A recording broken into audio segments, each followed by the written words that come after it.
can we say that we're here for Riverdale? I feel like we're like every time we watch, we're like, oh, we're in it, like things are happening, and then like Monday rolls around, and all of us are like, so that happened. I don't remember some of it, but it happened. Like last episode with the Guys, battle for the soul of the town. yeah, guys, I'm not feeling it. And you Mm. know I'm in the trenches with this show. I love it. I defend it. I will watch it till it's dying breath. Unless Roberto does a reboot and changes the entire cast, then I will happily jump ship. But for right now, like there's nothing that could get me to stop watching this show. But I just can't.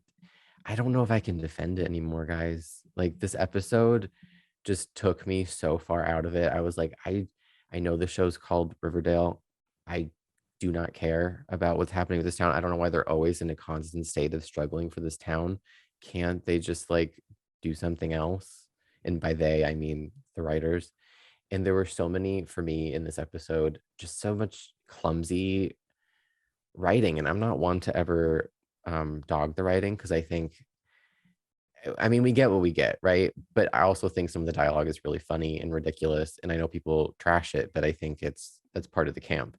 But in this one, I just felt like there were so many threads that they just didn't put through the right needle. And I think one of the most jarring ones for me was when they're at the like last town meeting and Jughead turns to Archie and is like, we need to have a talk about, is it Percival? Mhm. Mm-hmm. And then we don't see that conversation. We Mm. just hear Oh, true. Archie. We tell Archie tells Betty, oh, we think he's controlling minds. And it's like, okay, how did Jughead reach that? I don't know. I felt like there were so many conversations that happened off screen and we learned about the result in a different scene. And it didn't feel as important as the scene that we didn't see. Mm-hmm. That's what bothers me about Riverdale. I feel like in the last 2 or 3 seasons, the show has this reputation for being like boundary pushing, off the wall, extravagant, and yet I feel like the writing is completely going through the motions at this moment in time. It just does everything at a base level, and I started noticing these issues in like season 4, and it's stuck with it ever since. It's just like, yes, they have to achieve something, and they achieve it in the most basic of ways. So you're right. I noticed that as well about the Jughead and Archie conversation. It's like, yay, we finally get a scene between these two best friends who literally never interact anymore. And then we never got a scene between these two best friends who never interact anymore. And it's like, fair enough, give Betty and Archie a moment. But like, why did Betty need to be in that episode when she wasn't in it for that long? Like, it was a complete contrast to what we learned the time before. She was all like, I need to protect my friends from the TBK and save us all from him, but I'm going to do it off screen. And then she's like, lol, JK, lost him. This is what it was. So what? He knows where I live. Like, is he not going to follow her right back to Riverdale? You know what I mean? I just feel like Mm-hmm. She everything had comes back to Riverdale looking like Neo from the Matrix, being like, I have really bad migraines, turn the lights off. And then I don't know. I was just like, now we're concerned about Betty and Light. Like, is she a vampire? I don't know. I was like, I think so. I think she's supposed to be. It's giving vampire, like you mentioned. I mean, I love the Archie moment. I just feel like it probably could have been bumped to another episode there was because it just so doesn't much in that serve. scene. Mhm. Yeah, there's a lot They unpacking. overstuffed it. And I was like, at this point, I wish the episode was this instead of the entire. I hate when shows toward the end of their run, I'm really gonna pop off right now, but they become so invested in like the community in the town. Like Heart of Dixie did that. And I know I said positive vibes only for Heart of Dixie, but drag it a little bit. And then like Gilmore Girls. And it's like, I don't care as much about the town as you think that we all do. We care about the characters and what they're doing. And it feels like they're just too Archie's so like, we need to save this town. It's like you care about it. I particularly am not interested in what's happening in this town or to the town. Like there's just so much inside baseball about like local government and politics and like I don't care. Well, yeah, because so the inciting factor of this whole town episode is the hit piece Percival Pickens does. But the whole thing, it's a hit piece for Riverdale, but there are no lies in that write up. It'd been different if Archie was upset because of something that Percy wrote about a specific person in town who's been contributing a lot to the community. But like him talking about y'all not caring about Sketch Alley, fact. Like even though he should not be trying to bust homeless people out of Riverdale and send them to where, sir? What are you doing? But like the fact that there are two rampant gangs in town and you are best friends with one of them, fact. Like it's a rundown town. You're doing nothing with it. He didn't say anything in that write up that was not factual or incorrect. So Archie be like, we're gonna take it outside. Take it outside for what? What are we taking it outside to do? That's what I just don't understand. I did though like that they were creating houses for the unhoused. Why in the parking lot of two businesses?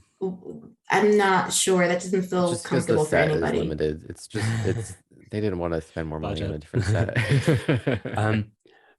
No, Sabrina knows I didn't appreciate Archie's outburst at Jughead early on in the episode. Mhm. And I feel like this show, Archie has a big heart. He really does. And he's such a kind character. But I feel like over the course of the show's run, they have inadvertently written him as a very dim and stupid character as well. And that was not their intention. And this was an example of that. Jughead publishes a piece that someone wrote. This is how writing works there. How someone wrote about the town with no lies in it. It was well vetted. It did everything it was supposed to. And yes, of course, we're supposed to hate Percival, but not because of the think piece that he wrote. And Archie comes in threatening violence for his best friend because he's read a piece in the newspaper he didn't like. Boo hoo. It felt like, let's create some conflict here for the sake of it. And like, as we all said, nothing in that piece was wrong. And to go up on Reed's point, I feel like the show has been all about let's save Riverdale for years now. Guys, it's not working. Try something different. Why haven't we saved it? Exactly. What? It's combating against everything. I just think they feel like the only reason that these characters would be in Riverdale at this time in their life, maybe besides Archie and maybe Tony, is that they're here to help it. Mm-hmm. Like that's why Veronica's still there. That's why maybe Betty's still there. But that doesn't have to be the reason why they're all there still. You can be more creative and find another reason for these characters to be in this town at this point in their lives. It doesn't have to be about their town being on the brink of disaster in every episode. I don't know. Yeah. I know Riverdale has been for the entire series a very dark town and a very dark place, but I don't think it needs to be where it is now. I don't know. Did we know about Sketch Alley before this episode? Because I don't know if I really appreciate the term Sketch Alley. Yeah, so Tony brings Archie to Sketch Alley in the time jump episode. I forget the reason why, but she does. And it's been there this entire time. So for Archie to Archie suddenly cares. Like, Archie, you weren't doing anything for the homeless prior to that. No one was. There were no hot meals being brought. There were no community efforts to help any of these people, but suddenly we're concerned about PTSD and housing them. And because Percy wants to bust them out of town, and Percy's wrong for that, but you didn't care prior to someone being like, I am just going to everything for everybody, and then you won't have to worry about being housed in Riverdale. And it's like, well, it didn't seem like the Riverdale people were worried about being housed before, so why do they care now? Going through the motions. Exactly. Guys, I just really didn't love this episode. Mm-hmm. I'm gonna keep watching, obviously, but I'm not always gonna complain about it because I think that's just shouting into the void and the definition of insanity. But I don't know, this one didn't do it for me. I'm excited to see what happens with Betty now. Yeah, well, there's that, and then for me, it's whatever is the custody battle between. Oh my god, I didn't even talk about Kevin getting whacked by the hammer and then disappearing. Exactly, and then under mind control, I guess, for Percy. Well, it's like, what role can we have Kevin play next? We mentioned this before, and I think until Riverdale ends, I've just stopped expecting anything more from him because he's just going to get pointed in whatever direction the story needs him to go. And like, I've stopped expecting Kevin to be a real character. He was more of a real character when he was a guest character in season 1. It's sad. It's sad. I mean, there could be a lot of meat for Casey to bite into in this next episode. I doubt they're going to give us Kevin's thoughts about how he walked out of baby Anthony's life, and now he wants to not only walk back in it, but take him from Tony and Fangs. But this is not the storyline. Like, I preferred something different. How do we get from hit by a hammer to I want this baby that I didn't want before.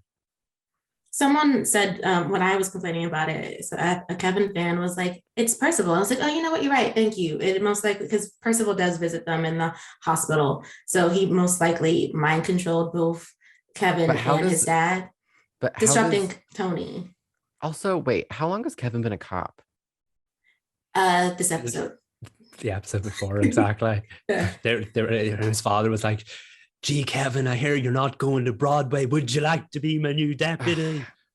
I'm So getting now he is. overheated. I'm getting overheated, guys. This episode is just like that's just so beyond what I expect. Well, I don't know. I want to be hopeful and say that Kevin wouldn't be the kind of person that would be like, I want to be a cop for reasons that I'm not going to explicitly state on a podcast right now about the CW. But maybe it is like him to flip-flop and like just completely toss out his morals for an opportunity for the moment. I don't know. It just feels like, so instead of teacher Kevin when we got the time jump, it would have made more sense if he was just randomly a deputy when we meet him again. And then they could just hand wave it. Now it's like, but you're making a decision to become a deputy when you already have a job at the school. So what's happening? They were all back at the school this week. I know. Wasn't I just complaining about that? I was like, what happened to them being teachers? And then they like clockwork. They were just back in the school. Yeah, Nobody exactly. addressed it. What did that plot offer? I was like, I guess they're back at the school. I don't know. Anyway, I love Riverdale. I don't want any Riverdale fans out there to get that twisted. I love it. I'm not mad. I'm just disappointed. Exactly. Want better for it. And like more, no one expects sense from Riverdale, but there are certain things that have to connect. And Kevin becoming a deputy doesn't connect, especially when he doesn't really have like where's the thought pattern? Like where is the just because we needed him to be able to raid a place because he already raided Archie's house, didn't he? And he didn't need to be a deputy. He just did it with Betty. So and Sheriff Keller just does what he wants in Riverdale. So he doesn't actually need a son to be a deputy. I changed my mind. I want to complain about one more thing before we move on. Yes. Why is Alice dating Archie's uncle? Like, why is she always dating somebody related to who her daughter's dating in that current moment? Like, why does Alice have to keep it in the family? It just makes my stomach feel weird. I don't know. And I didn't realize we did that with Frank. I wasn't paying attention. Are they not dating? They're always together. Wait, hold on a minute. They had that scene, didn't they? Where she like made him, was that Riverdale? I can't remember. That was Riverdale. That's why she made him dinner and it got very like sensual and like double entendre and like, I really want you. And he was like, well, let's hold on a minute with that. And then it never went anywhere. And I was like, okay. And now maybe they are together and they just haven't explained that. Always in the same space at the same time. I don't know. I assumed. Maybe I'm wrong. I don't know. Gladly. I wouldn't put it past them though. I'll put my notes up, apology up on Twitter if I'm incorrect, but it made me feel weird when I realized that. And also he's kind of a boring character. I don't even think he spoke in this episode. I'm trying to think, did he? He was always there and he just never opened his mouth. I was like, okay. Anyway, we can move on now. We can. All right.